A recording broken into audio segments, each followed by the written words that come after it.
Hello once again, and welcome to another edition of the SaskAgToday.com Roundtable. I'm your host, Doug Falconer from GX94 in Yorkton, joined by 620 CKRM AgriNews Director Ryan Young and the Chief Agricultural Editor for SaskAgToday.com, Kevin Hursh.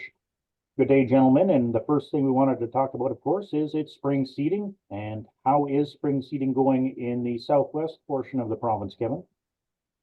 Well, actually, the Southwest usually is miles ahead of the rest of the province, but in the latest crop report, we're basically the same as the Southeast and Northwest, which is pretty surprising. I think it just goes to show the showers and wet weather have slowed things here more than you would normally think. West Central is actually lagging seeding progress, and they're also another traditional area that's usually ahead. So seeding is going with some delays and some showers and making decent progress, but a little bit surprising that we're not further ahead than what we are at the moment. And Ryan, you took out the last edition, I believe, of the CKRM Country Cookout on Thursday. How is seeding going in that Regina area? Seeding is going pretty well, I should say, in this area, in this part of the province. I'm seeing a lot of fields that are turning green and some crops emerging. There is kind of the odd field where it's kind of bare, but that could likely be because maybe a farmer is just taking that field out for a break for the year. But other than that, we've been getting some timely rains. That's been good, fairly consistent over the last week or two. And when I was talking to the last winner of the Country Cookout, Jim Andrew, and his son Brian, they're saying seeding is going pretty good. They got just the canola left to seed. They finished on some of the other crops in the rotation this year, and they couldn't ask for any better conditions than right now. Yeah, here in the Yorkton. Emergence is excellent. In anything there's still crops that were recently seeded and they're still yet to come up, but there's a lot of crop up and looking really good. What about your area, Doug? Yeah, there's getting to be a slight bit of emergence, and actually, I was kind of surprised at how high our numbers were here in the East Central region. I believe we were at 54%, and of course, the province is 56%. So we've actually almost caught up with the rest of the province. Seeding's been going in. We've been having rain on and off again for the last week or so, I guess, since we last talked.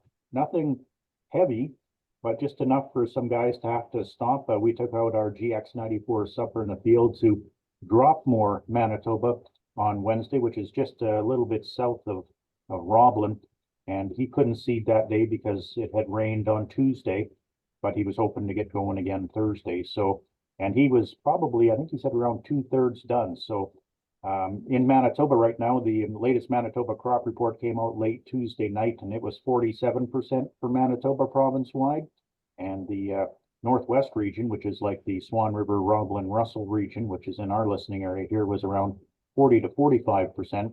Talking to one of the producers there, he said, I'm pretty sure we're a little further ahead than that. So we'll probably see in the next week, or especially in the next week or two, numbers getting really close to that 90 mark, I would imagine. Once guys get going, if it stops raining, they'll get it in, and they'll get it in quick. All right, and of course the markets themselves, Ryan, I know you had a chance to speak with Adam Pacalo on Friday about the market situation for canola and wheat. What's the latest there? As always, he's a regular on Sask Ag Today. For July canola, starting with that, as always, it closed on Friday afternoon at $666.70. That's down $5.30 in trading today. But according to Adam, he said it was kind of a positive week for canola, given the fact that it was a short week due to the Victoria Day long weekend. It was up overall by $3 a ton.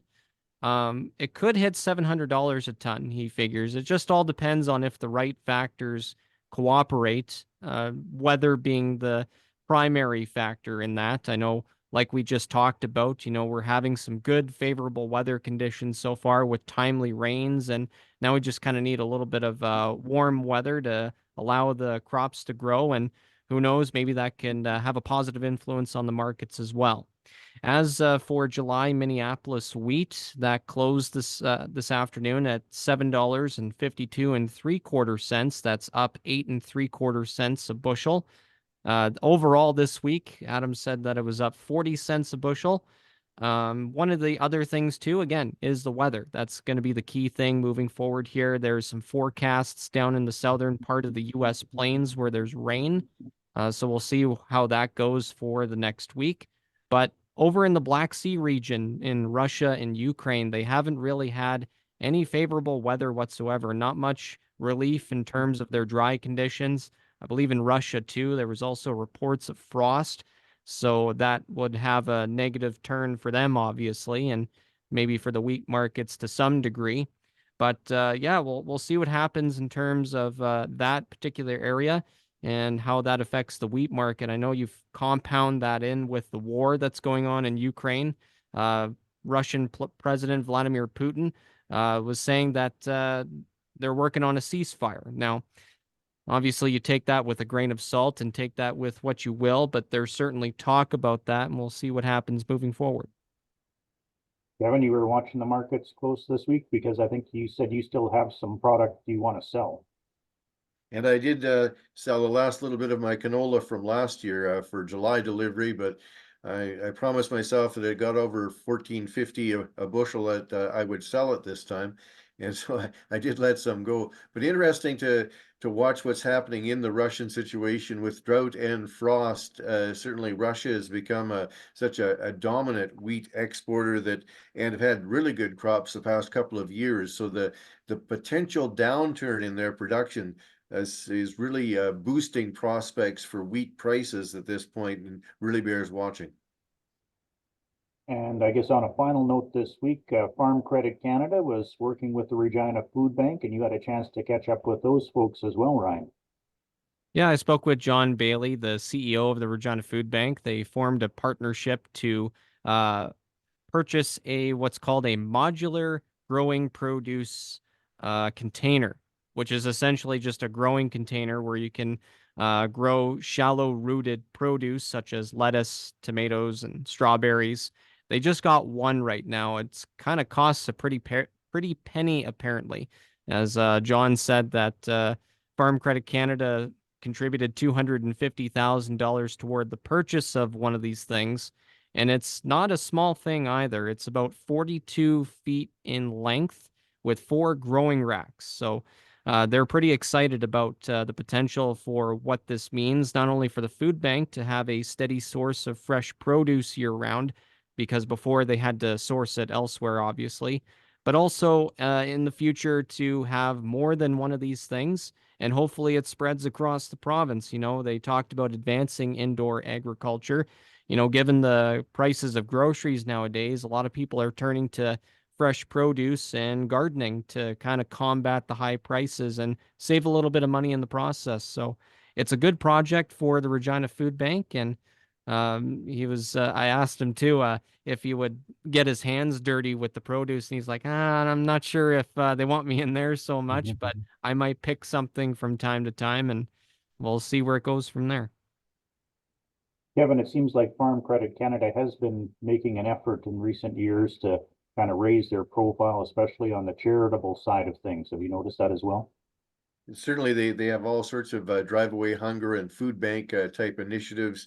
And it's pretty natural, I think, for FCC to take a lead role in that, given them their position as a preeminent farm lending institution. So good on them for what they can do. And it'd be interesting to see if this kind of local growth for vegetables and greens for remote communities or for food banks. You hear a lot of talk about it. It makes me wonder just the economic viability of it. It's sort of like you having your own garden and you think that you're saving a bunch of money, but if you have to actually count all of the costs involved, maybe you're not saving quite what you think you are. So it'll be interesting to see the analysis on this going forward. Well, that's going to do it for this week's edition of SaskAgToday.com Roundtable. It was a short week, so a little bit of a shorter program. On behalf of Chief Agricultural Editor Kevin Hursh and 620 CKRM Regina AgriNews Director Ryan Young, I'm GX94 Yorkton Agriculture Director Doug Falconer saying so long until next time.